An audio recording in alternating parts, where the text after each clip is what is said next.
Boa noite. Boa noite, pessoal. Estamos começando mais uma live. Hoje vamos ter uma live com um convidado especial, tratando de um assunto que talvez seja a necessidade de algumas pessoas aí para saber como conduzir algumas questões aí na sua vida financeira. Oi, Kátia, tudo bem? Obrigado, que bom ter você aqui. Então hoje a gente vai ter um papo aí, um pouquinho. Obrigado, também amo o seu trabalho, obrigado de você ter vindo contribuir aqui com a gente. Não precisa marcar mais uma, hein? Então hoje a gente vai bater um papo especial que talvez ele seja com os conceitos um pouquinho mais diferenciados, mas eu tenho certeza que vai ser muito produtivo pra gente, tá? Deixa eu ver se meu convidado já chegou. Ah, já chegou aqui, ó. Deixa eu autorizar ele. Vamos lá.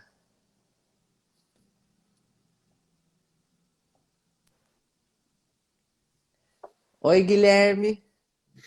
Oi, Jean, boa noite, tudo bom? Boa noite, tudo bem? Tá me ouvindo? Tô ouvindo sim.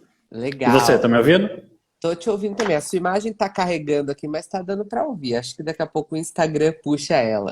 Sim. Um pouquinho de delay, né? É, antes da gente começar, eu queria muito te agradecer, tá? Obrigado pela sua disponibilidade em vir aqui conversar com a galera, desmistificar algumas coisas aí que a gente sabe que existe e que muitas vezes a gente não tem conhecimento, né? Existem coisas que eu falo para as pessoas que a gente nem sabe que a gente não sabe, que eu aprendi com outras pessoas também, né? E eu acho que quando a gente possui conhecimento, a gente consegue resolver muitas questões na nossa vida. Então, queria muito agradecer esse momento que você está aqui e queria pedir para você se apresentar aí para a galera também te conhecer um pouco. Não, eu que agradeço o convite, né? Acho muito importante a gente começar a compartilhar informações, né, de áreas diferentes. Acho que é muito importante, muito construtivo isso. Bom, Sem me dúvida. apresentando então, meu nome é Guilherme Bortolossi, eu sou advogado aqui na cidade de Itatiba, atuo em toda a região. Eu sou formado pela Universidade Regional de Blumenau, em Santa Catarina. Já estou aqui em Itatiba há 7 anos, atuando como advogado. Tenho pós-graduação em Direito Criminal e estou fazendo uma pós atualmente na Unicamp em Direito e Economia, que tem tudo a ver com o que a gente vai conversar hoje aqui. Que show! Então você tem um arsenal aí muito bom para poder ajudar a gente nas nossas questões financeiras, né? Espero que eu consiga ajudar. Né, com certeza. E também é aquilo, né? A gente não sabe tudo. Então, se tiver alguma coisa aí que a gente não possa responder para a galera, tá tudo bem. A gente vai buscar essa Sim, sim. informação e num outro momento a gente fala, né? A Kátia falou que tá embaçada, acho que é a sua imagem. Aqui ainda ela tá travando para mim. Vamos tentar reconectar? Você sai e entra de novo para a gente ver se a imagem vem? Pode ser? Pode ser. Tá, legal então. Vamos esperar mais um pouquinho para a gente ver se volta com a imagem legal do Guilherme para a gente poder continuar esse papo, né? Obrigada, viu, Kátia, de você ter dado esse feedback para a gente. Ó, legal, já voltou aqui.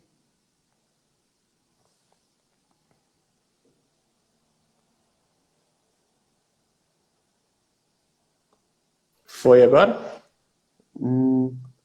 Tá carregando aqui para mim. Vamos ver se vai pegar. Mas se tá dando Dá para uma olhada ouvir, como está a imagem.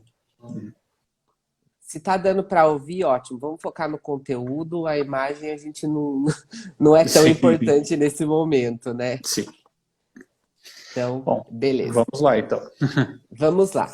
Guilherme, seguinte, eu fiz uma live a semana passada, né? E a gente falou um pouco sobre dívidas, né? Essas questões que a gente possui aí na nossa vida financeira e que muitas vezes a gente precisa tomar decisões importantes com relação a isso, né? E Sim. eu tenho percebido nas pessoas que eu atendo, os meus seguidores, né, os clientes que eu tive ao longo aí da minha jornada como educador financeiro, que nem sempre ficar olhando para a dívida é a solução para a gente poder organizar a nossa vida financeira quando o objetivo é se organizar nas finanças, né?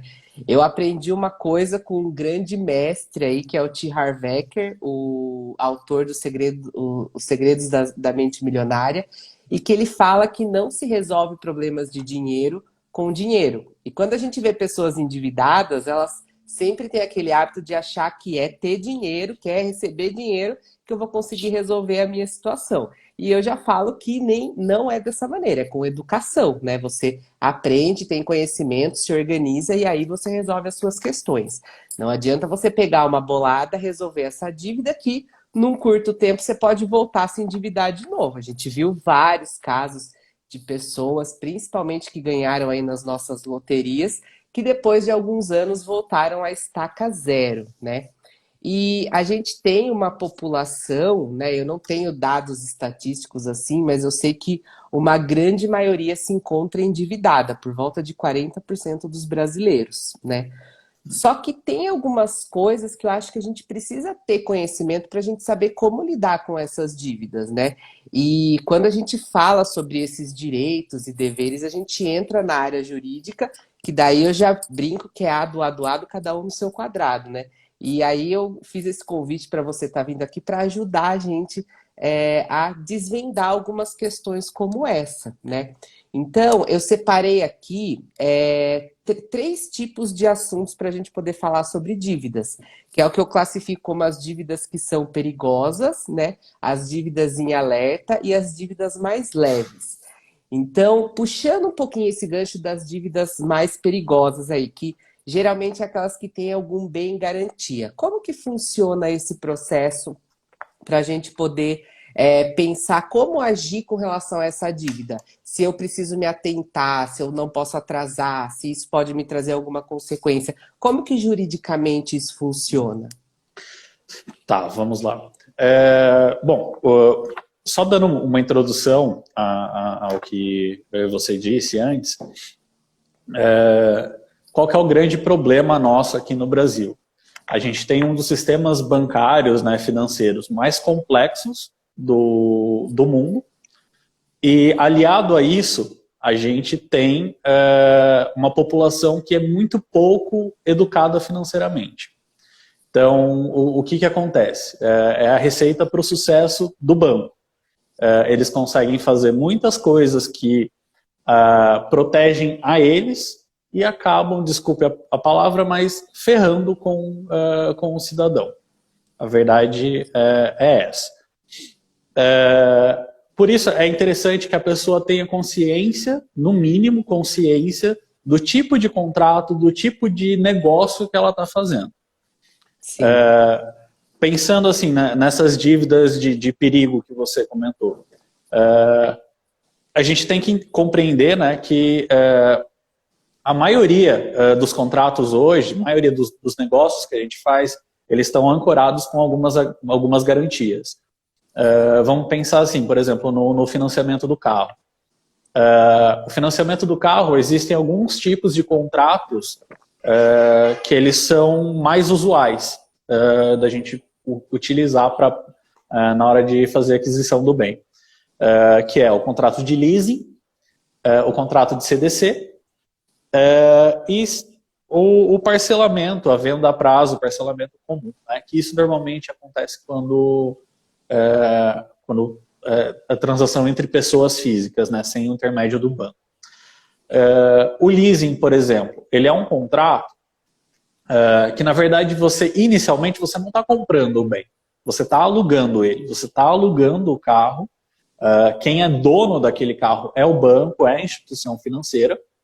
E você vai ficar pagando esse aluguel durante, no mínimo, 2 anos, que é o prazo mínimo do contrato de leasing.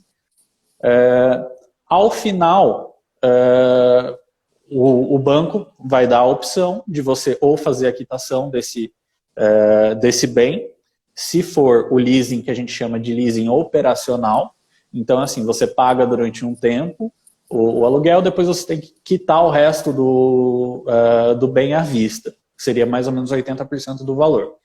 Ou dá a opção de você continuar esse parcelamento como um aluguel, quando você terminar de pagar, só depois que você terminou de pagar que esse bem passa a ser da sua propriedade.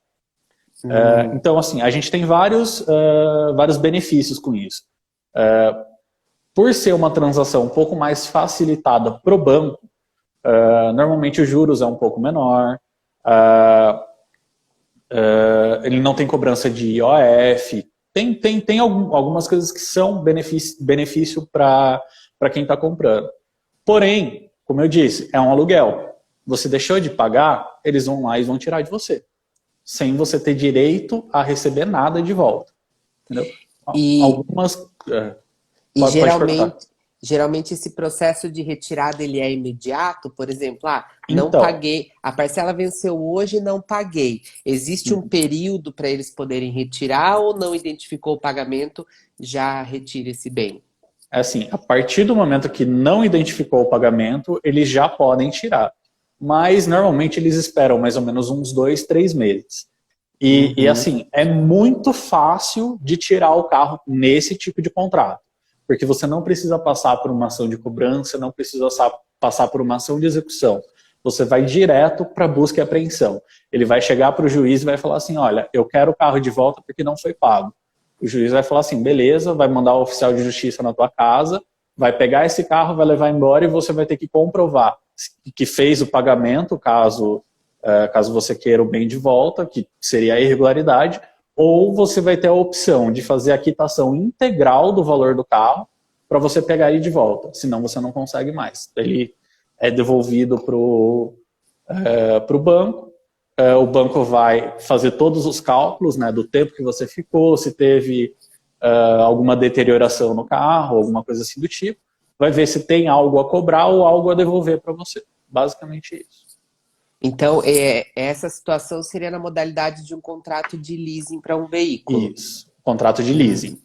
Aí depois... Essa operação ela existe para pessoa física também? Porque eu particularmente conheci essa modalidade para pessoa jurídica. Mas eu posso estar fazendo um leasing para pessoa física também? Pode. O leasing pode ser feito para pessoa física também. Na verdade, é uma das modalidades mais comuns de contrato de financiamento hoje. Eu imaginava que era um financiamento comum mesmo. Não. O financiamento comum seria o CDC, que é o crédito direto para o consumidor. O CDC é assim, é um crédito pré-aprovado que você tem no banco. O banco ele vai lá e vai falar assim, olha, eu tenho 15 mil que você pode financiar, eu tenho 30 mil que você pode financiar. Ele é um pouquinho diferente do leasing, porque lembra que eu falei que no leasing ele tinha facilidades pro banco? O CDC, ele é ao contrário, ele tem facilidades pro consumidor. Porque assim, é um crédito que já está lá disponível. Então você vai pagar pela conveniência de ter aquele dinheiro a seu dispor. Entendeu? Ele é muito mais fácil de você contratar, você vai simplesmente chegar para fazer a compra, você não precisa passar pelo banco, passar pelo trâmite do banco, é direto, por exemplo, no estacionamento que você vai fazer a compra ou algo do tipo. Então, isso tem o bônus de ser mais fácil, só que também tem o ônus. Qual que é o ônus? Os juros é bem maior, você tem diversas taxas da operação financeira, que é o IOF, taxa de parcelamento, algumas coisas, algumas taxinhas assim. Porém, ele tem uma parte boa, que seria assim, no leasing, se você fazer a antecipação do pagamento de parcelas, você não tem desconto nenhum. No CDC, você já tem esse desconto, porque você vai amortizar a parcela. Porém, qual que é a ideia do CDC? O CDC ele é para ser um crédito emergencial, entendeu? Você fazer um contrato de CDC quando, olha, não tenho dinheiro, não tenho condições de comprar, eu preciso comprar aquele bem, preciso comprar um automóvel urgente, Então, eu vou lá, eu acesso a esse crédito, que ele tem um juros um pouco maior, faço a compra do bem e vou pagar por isso.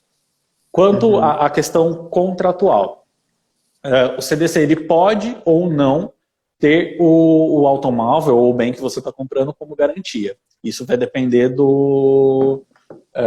da forma que for contratado, alguns requisitos do banco, mas, assim, 90% das vezes tem o automóvel como garantia. Isso, Porém, isso vem tudo especificado no contrato, né? vem tudo no contrato. É que a gente tem o péssimo hábito de fazer esse contrato, a pessoa só fala, o custo efetivo total é esse, as parcelas são essas, você vai lá e assina, né? A gente não lê contrato. E tem uma outra questão, né? Os contratos bancários, né, eu não vou falar que não precisa assinar, mas que não precisa ler, perdão, porque eu estaria sendo contra a minha própria profissão falar que não precisa ler contrato, né? Mas é um contrato que a gente chama contrato de adesão. Então, você não vai poder negociar aquele contrato, você não vai poder mudar a cláusula. Então, você tem que ter consciência daquilo que está lá, mas você tem que compreender que você não vai poder mudar nada ali no ato da assinatura. Aí, existe o Código de Defesa do Consumidor para isso. Se tiver algo que seja abusivo nesse contrato, você pode discutir judicialmente. Entendeu? Legal. Por ser de adesão. Mas Certo. só voltando então ali para a questão do CDC, o trâmite, né, para você, caso você não faça o pagamento. O CDC ele tem o vencimento antecipado da parcela, igual no leasing, assim, a maioria dos contratos. Tem alguns contratos que eles não colocam isso, mas vamos falar pelo padrão. O padrão é ter um vencimento antecipado de parcelas. Então, o que acontece? Você não fez o pagamento de uma parcela, ou duas ou três, ali dependendo do contrato tem essa variação de 1 a 3 parcelas, não fez o pagamento, vence todas as parcelas, e se você quiser ficar com o bem, você tem que fazer o pagamento integral. Tá? Mas o procedimento é diferente. Ele não é a busca e apreensão, que é aquilo que eu falei do leasing, que o juiz vai determinar de início que o oficial de justiça vá até a tua casa e faça a apreensão do carro. Não, ele é um processo de execução. Você vai, o banco vai entrar com o processo falando assim, olha, ele não pagou a 3 parcelas. O valor que ele deve é esse, eu quero que ele seja intimado para apresentar a defesa dele ou fazer o pagamento integral do contrato. Caso ele não faça esse pagamento, aí sim eu quero a penhora do bem. Entendi. Um pouquinho diferente, você tem um pouquinho mais de chance de comprovar alguma irregularidade contratual ou algo do tipo. Mas o não pagamento, ele gera esse ônus. Geralmente, esses atrasos, eles trazem uma carta para gente que vem com aquele título, né, de cobrança extrajudicial. Quando vem essa carta de cobrança extrajudicial, já é o passo que está indo para juiz ou não? É um aviso antes? O que seria não, isso? A cobrança extrajudicial, ela por exemplo, assim, uma ligação é uma cobrança extrajudicial. É uma cobrança simples, entendeu? Ele só está falando, viu, me paga. Tá? O banco, ele não tem a obrigação de fazer a cobrança extrajudicial, porém ele faz para tentar resolver amigavelmente sem precisar entrar com o processo. Então, muitas vezes eles falam assim, viu, me paga aí eu não entro com processo contra você. Esse nome é só mais para dar aquele sustinho na pessoa, né? Só para assustar e para tentar forçar. Isso, na verdade, é uma técnica de cobrança, né? Isso é uma estratégia deles ali. Não sei se você vai querer entrar já nesse assunto, mas tem várias estratégias ali de cobranças do banco que... se o consumidor não está ligado, ele acaba caindo na conversa do banco. Entendi. Se ele não está munido de informação, né, ele acaba entrando na onda do que o banco está trazendo, né? Sim. Entendi, legal.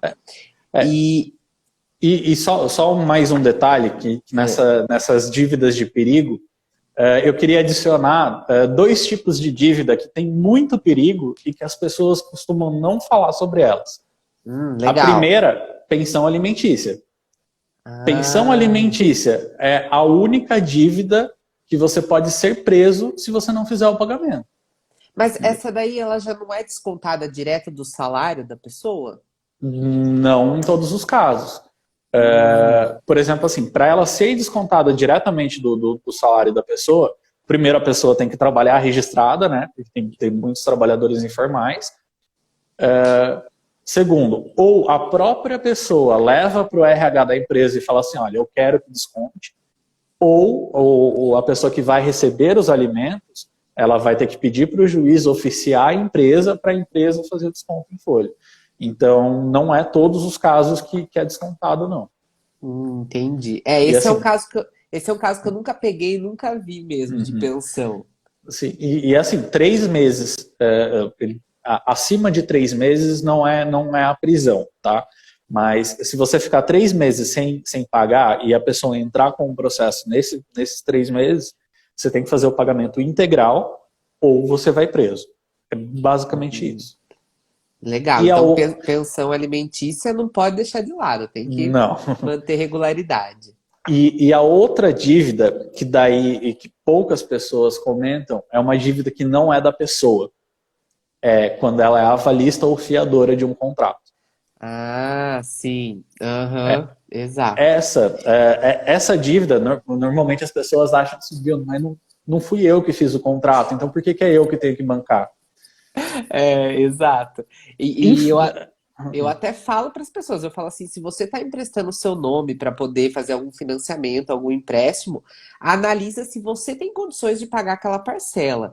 Porque se aquela pessoa que você está emprestando não pagar, a responsabilidade é sua. Não é porque você está cedendo que a responsabilidade vai ser dela, né? Sim.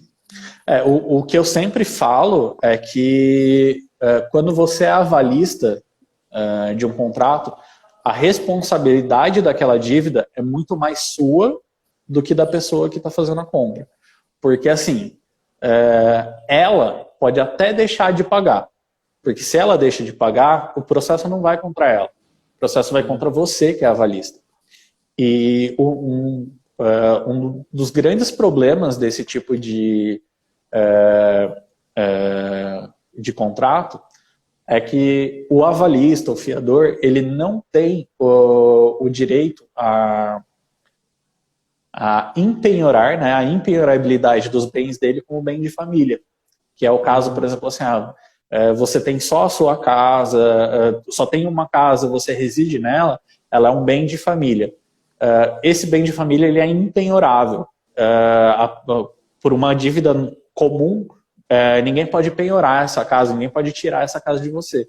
Quando você é garantidor, quando você é avalista, eles podem. Ah, Então, entendi. então é uma dívida muito grave.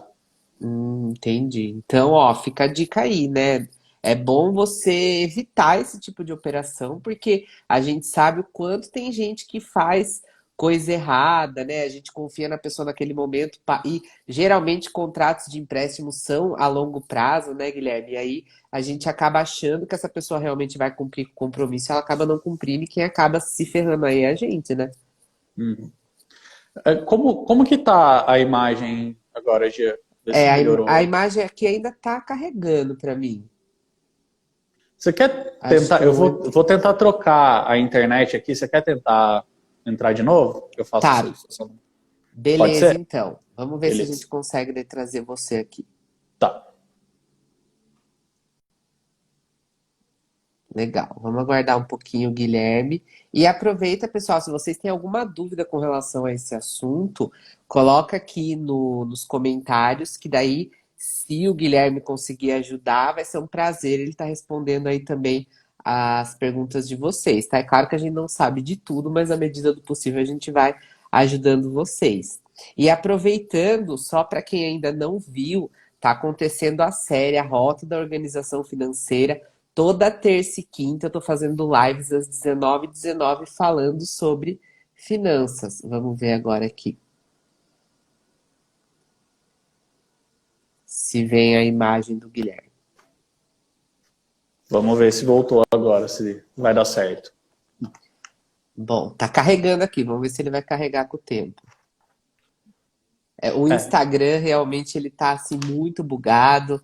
Tem dia que ele vai, tem dia que ele não vai, tá complicado. Sim.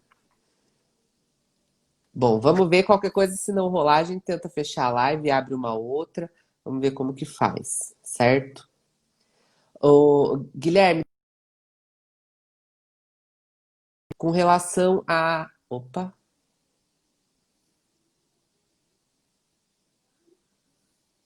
Tudo bem, o Guilherme caiu, mas daqui a pouco ele volta. Coisas da tecnologia, né, pessoal? Aproveita nesse momento, se você tem alguém que está com algum assunto pendente com relação a isso que a gente está falando, ó, aqui tem um aviãozinho para você compartilhar essa live e ajudar as pessoas também, tá? Isso é muito importante, a gente contribuir com as pessoas. Agora sim! Oi! Agora foi, pronto. Agora o pessoal consegue ver o Guilherme, não sei se estava vendo, mas agora dá para ver. Guilherme, seguindo aqui o que a gente estava pegando, eu tive uma vez um cliente que ele teve um atraso de conta de condomínio, né?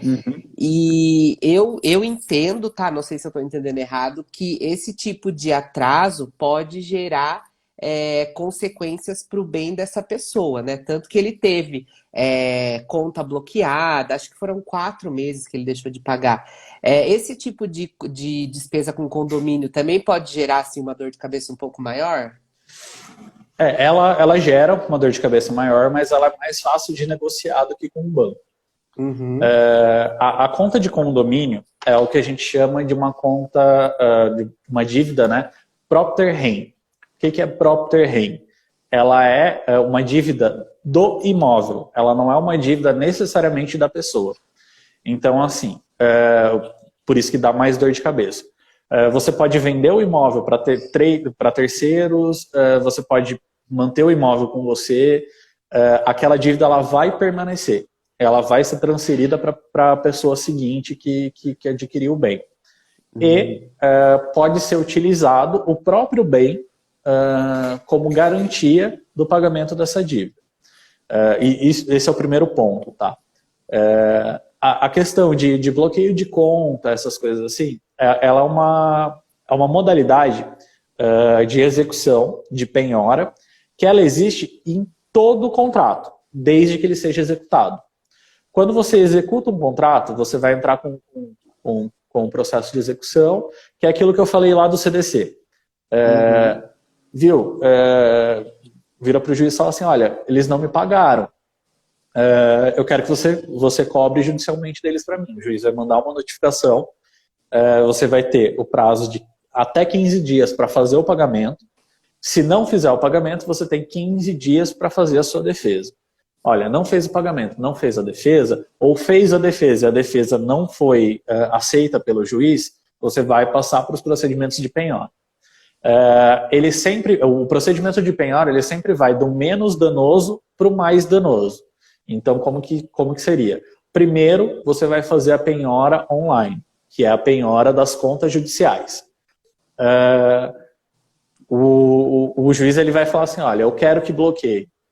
Vai mandar uma mensagem para o Banco Central. O Banco Central vai pegar todas as contas que tiver vinculado àquele CPF e durante 24 horas, todo o dinheiro que cair ali dentro daquelas contas, ele vai ser retido para fazer o pagamento dessa conta.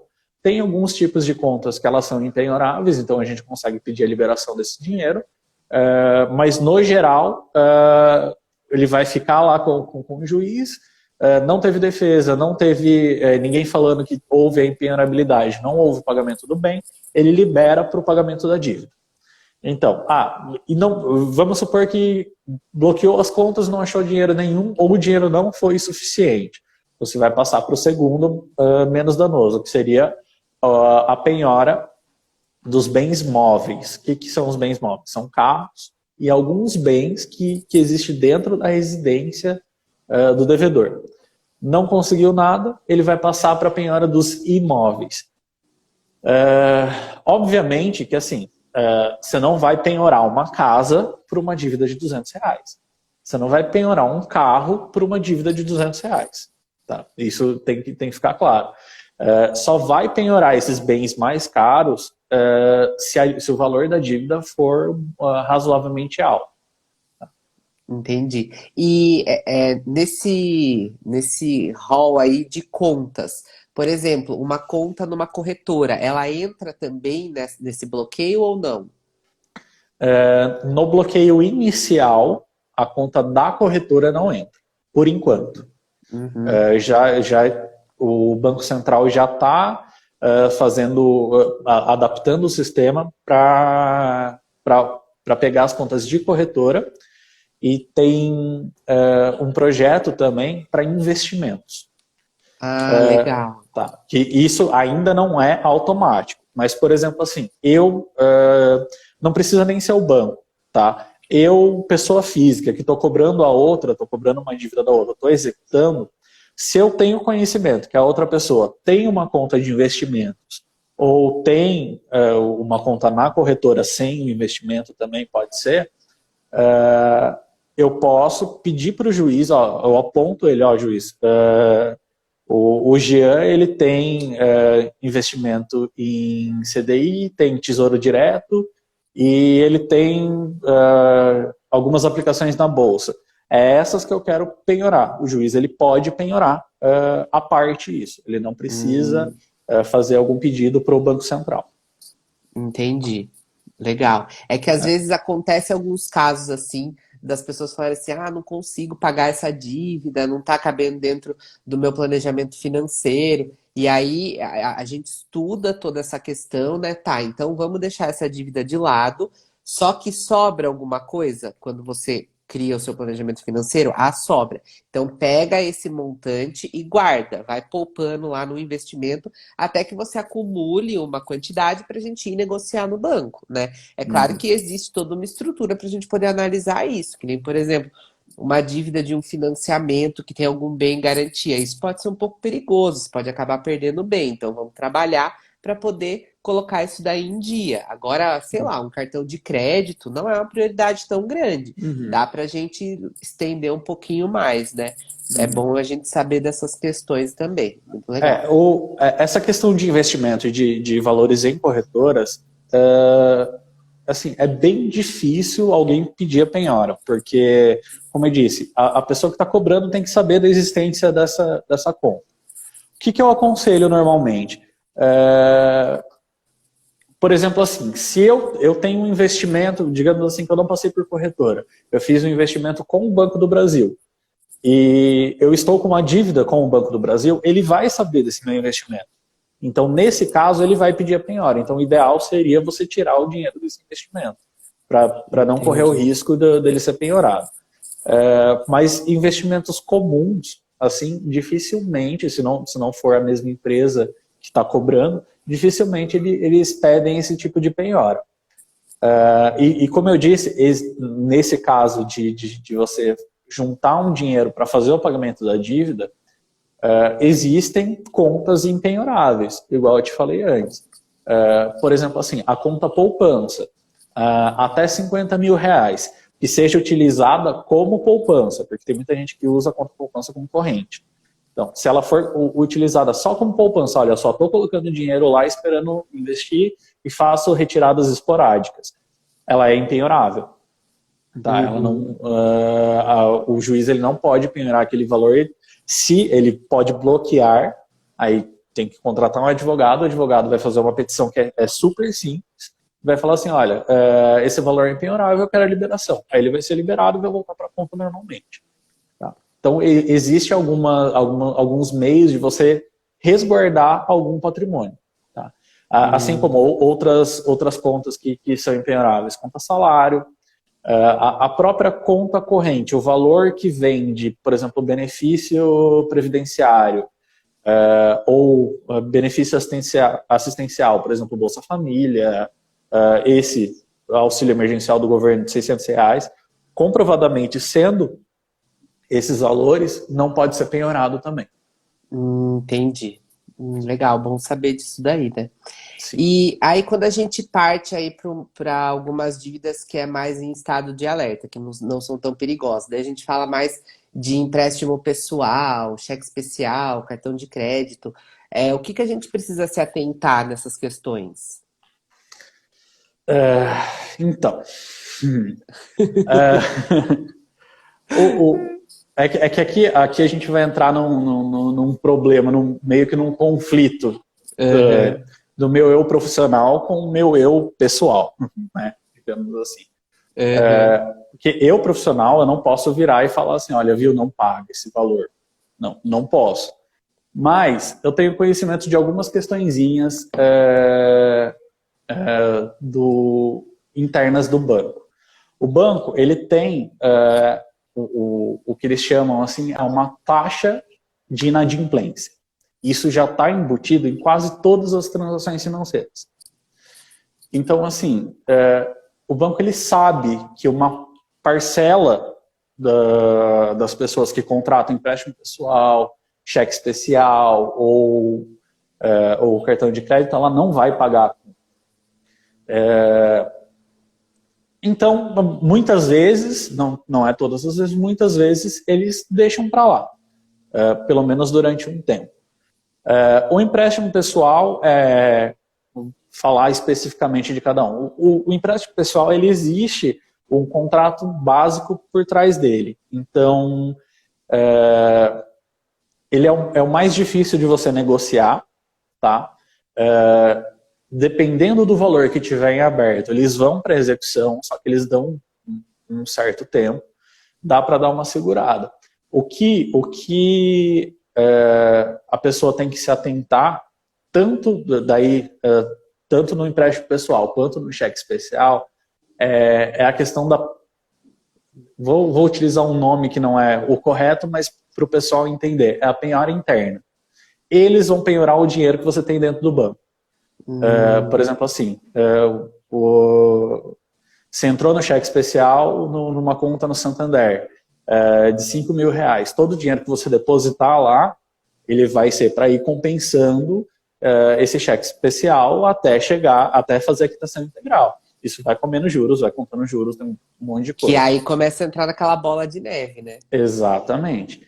E a outra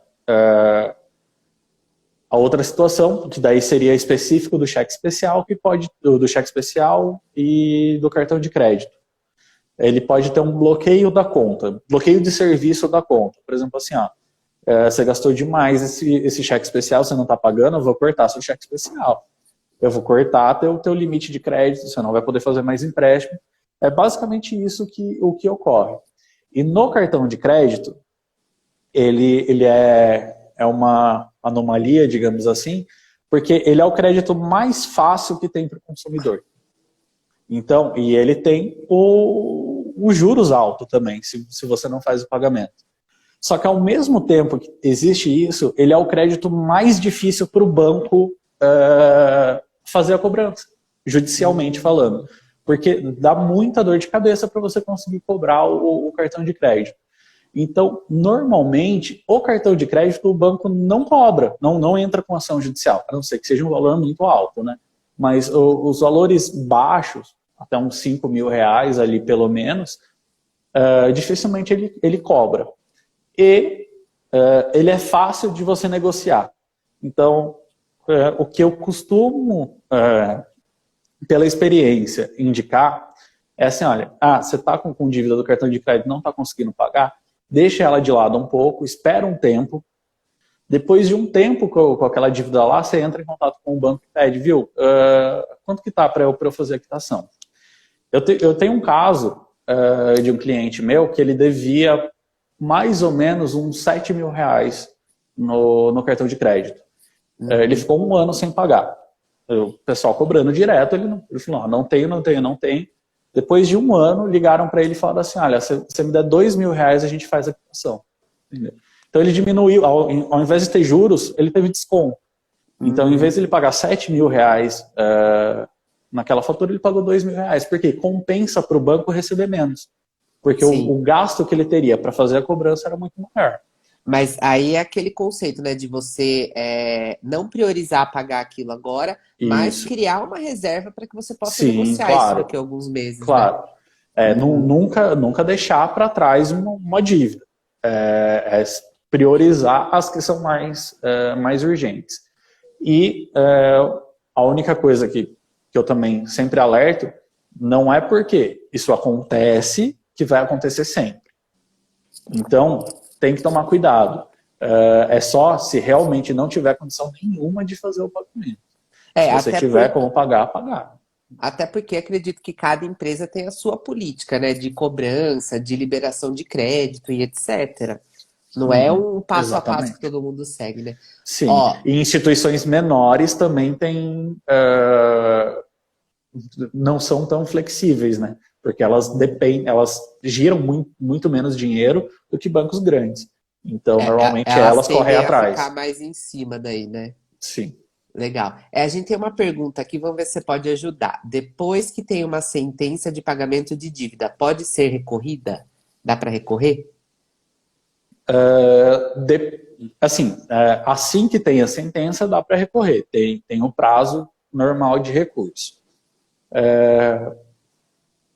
Se não fez o recurso nesse prazo, o recurso ordinário você não tem como fazer, o recurso comum.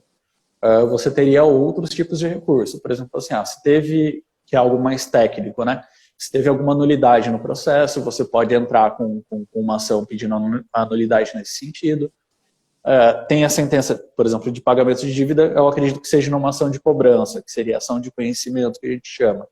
No momento da execução, você pode fazer alguns questionamentos acerca, por exemplo, dos juros que está sendo cobrado, de alguma multa que está sendo cobrado, o valor cobrado a mais.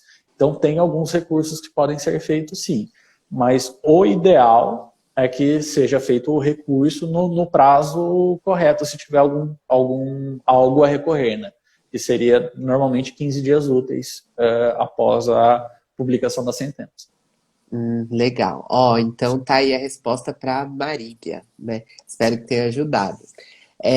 Guilherme, aí depois a gente tem algumas questões assim que eu acredito que elas são mais leves, né? Que é aquele parcelamento que você faz na lojinha, né? Casas Bahia, no carnê. Como que Uhum. funciona esses processos? Uhum.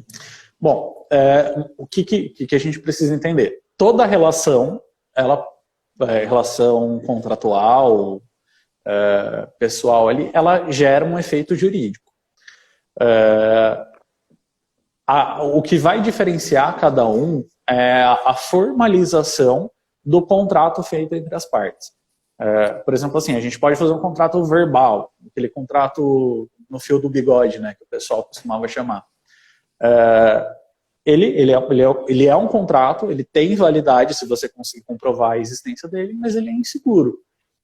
Se foi formalizado, se foi feito no papel certinho, assinado, aí ele já tem uma segurança um pouco maior. Esse tipo de dívida, ela já é dessa informal. Então, ela é uma dívida que é difícil de você cobrar judicialmente, porque você vai depender de provas, você vai ter que comprovar que você fez aquele contrato, que foi feita aquela compra, aquele empréstimo. Isso pode ser por testemunha, conversa de WhatsApp, várias coisas assim. Então, esse tipo de dívida, eu acho que o ideal é você chegar, conversar com a pessoa, falar assim, olha, não estou tendo condição de pagar agora, dá uma segurada para mim, vamos parcelar um pouquinho mais. Eu acho assim, até uma questão moral, vira para a pessoa e fala assim, não, eu pago uma multa, uns juros ali por isso, mas dá uma segurada para mim, porque senão eu não vou ter condição de te pagar realmente. E elas, infelizmente, embora a pessoa que te emprestou seja a pessoa que mais necessita de todas essas, ela tem que ser a menos prioritária para fazer o pagamento. Uhum. Então, da mesma maneira que ela tem um desafio maior para poder ser cobrado judicialmente, também existe uma facilidade maior de conseguir negociar diretamente com esse credor, né? Sim, justamente porque o credor ele sabe que para ele buscar na justiça isso, ele vai ter uma dor de cabeça muito grande e uma chance de ganhar pequena. Uhum, entendi. Legal. É o que eu falo, né? A gente não tem que ficar escondendo isso, né? Porque tem muita gente que recebe ligação de cobrança e etc. e não atende, ignora, deixa isso de lado. É, não tem que ter vergonha, né? Eu acho que Uhum. quem tem que ter vergonha é o nosso país que não traz informação pra gente, não traz educação. Então, deixa essa vergonha para eles e seja claro, né? Olha, não tenho condições de Sim, pagar, não dá, né? Tenta fazer uma negociação, mas não ficar ignorando, né? Porque daí você vai levando aquele problema com a barriga, né? uhum. E com relação a essas cobranças, as empresas elas podem ligar com frequência, porque às vezes tem empresa que liga assim 4, 5 vezes ao dia. Isso é Uhum. legal, tá tudo bem, a pessoa pode entrar com algum recurso, alguma coisa ou não? Então, não é e não é, entendeu? A empresa ela tem o direito de fazer a cobrança extrajudicial, cobrança amigável, né, que a gente chama, porém ela não pode extrapolar esse direito. Ficar ligando. Eu, não era nenhuma dívida minha, mas passaram o meu telefone, né, queriam falar com a Marília, não sei quem é a Marília, e me ligaram 30 vezes em um dia só. Meu Não, Deus. é, eu até posso, por exemplo, entrar com um processo e falar assim, olha, eu não quero que me ligue mais. E pedir para estipular uma multa diária. É dor de cabeça. Mas eu posso fazer. Mas vamos pensar se eu realmente devesse, nesse caso, se fosse uma dívida minha. O banco ele tem uma série de estratégias de cobrança. A alegação repetida é uma estratégia, porque ela está constrangendo o devedor a fazer o pagamento. Normalmente, quando você atende uma ligação dessa, a pessoa já ela não te dá muita chance para negociar, ela simplesmente vira e fala assim, olha, você está devendo há 300 dias, o valor da tua dívida hoje é tanto e você consegue pagar até amanhã para mim? Isso pega assim bem, bem direto para te deixar Sem sem ter uma saída, né? resposta, sem saída, exatamente. Isso é uma técnica, uma estratégia, porque eles querem te assustar, querem te acuar. Por quê? Daí você vai falar assim, não, eu não tenho como pagar. Então daí eles vão fazer de bonzinho. Ah, então a gente pode parcelar, né? Você não quer parcelar em parcelinhas pequenas aí de uns 300, 400 reais? Ah, não posso. Ah, então quanto você pode? Ah, posso 120 reais por mês. Aí coloca lá, faz um acordo, né, para você fazer o pagamento dessas parcelinhas de 120 reais por mês, só que eles não te falam quantas parcelas são, né? Normalmente, tua dívida que é de 2, 3 mil reais, passa por 6, 7 mil reais Uhum. nessa brincadeira. Então, é tudo técnica. Você não pode cair na conversa de quem está te ligando. Essas pessoas, normalmente,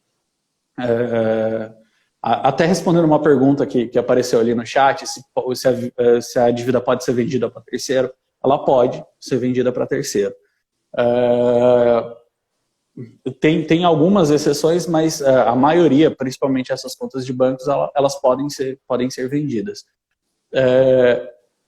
Na hora que você está falando com esse operador de telemarketing que está te ligando, ele trabalha normalmente nessas agências de cobrança, só que ele não tem acesso à tua dívida. Ele está falando com base nas informações que um computador está dando para ele. Então você não vai conseguir negociar coisa boa nessas ligações. O que eu oriento?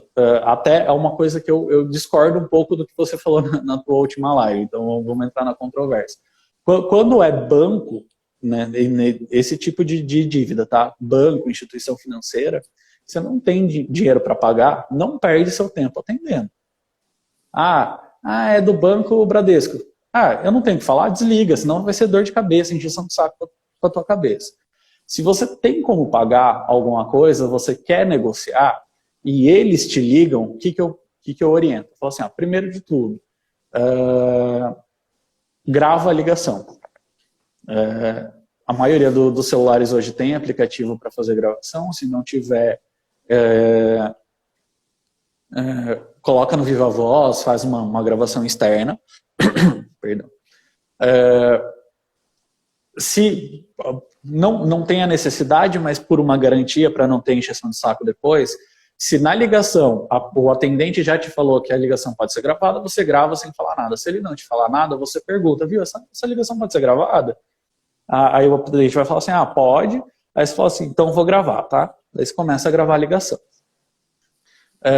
O segundo ponto, não faça nenhum tipo de acordo pelo telefone. Sempre fala assim, olha, formaliza para mim por e-mail, manda para mim por e-mail a tua proposta, sempre ter por escrito para você ter como analisar o que eles estão falando. Legal. E pedir duas informações que são muito importantes, pede para eles te mandarem por e-mail também de preferência, que é qual que é o valor inicial da tua dívida e qual que é a memória de cálculos dessa dívida. Por quê? Com isso, você vai saber quanto que você devia inicialmente e você vai saber o quanto de juros eles estão te cobrando. Porque, tipo, eles vão virar para você e vão falar assim, viu, você está devendo 5 mil reais porque contou juros dos 300 dias que você está devendo. Tá, mas e aí? Qual foi a taxa que foi cobrada? Será que eles estão cobrando certo? Você vai simplesmente aceitar sem saber exatamente o que você está pagando? Não sabe. Normalmente, essas atendentes, na hora que você fala isso, elas simplesmente desligam o telefone e deixam você falando sozinho. Aí você inicialmente anota lá exatamente quem que está fazendo a cobrança, depois procura no Google e tenta você entrar em contato para fazer essa negociação. Quando você entra em contato, é um pouquinho melhor. Já é uma técnica aí para você pegar e conversar com a pessoa ideal ali para você poder fazer essa cobrança, né? Exatamente. Porque bacana. Esse pessoal que liga, eles estão olhando a tela de um computador apenas. Eles não têm autonomia nenhuma para fazer acordo com você. E isso é muito verdade, porque se você chega munido de informação para qualquer situação que você for fazer, por exemplo, no seu banco, eles já dão uma recuada. Eu lembro que teve uma vez que eu fui com a minha mãe resolver uma questão da conta dela, e aí chegou lá, o gerente abordou e queria fazer uma aplicação, né, num CDB e tal. Não, acho que era título de capitalização ainda. Eu virei e falei assim, tá, qual que é a rentabilidade desse título? Ele tá superando pelo menos 100% do CDI? A hora que eu falei isso, o gerente já desconversou, porque ele falou, opa, peraí, se aí entende alguma coisa, é melhor eu nem tentar enfiar alguma coisa nele, né? Então, realmente, a informação, ela traz um respaldo para que você consiga, de certa forma, fazer valer os seus direitos, né? Porque isso também seria um direito seu. Sim. Legal.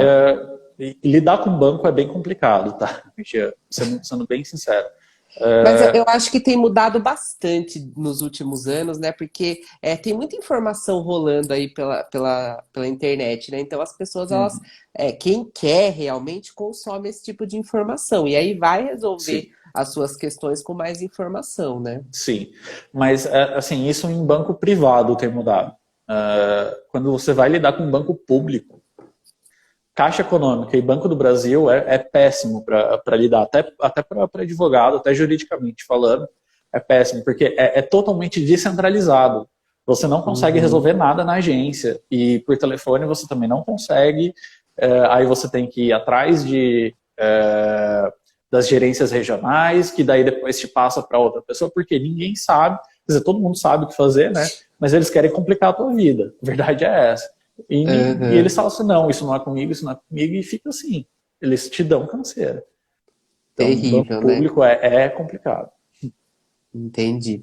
Guilherme, a gente tem aqui mais uns 5 minutos, né, antes que o Instagram derrube a gente.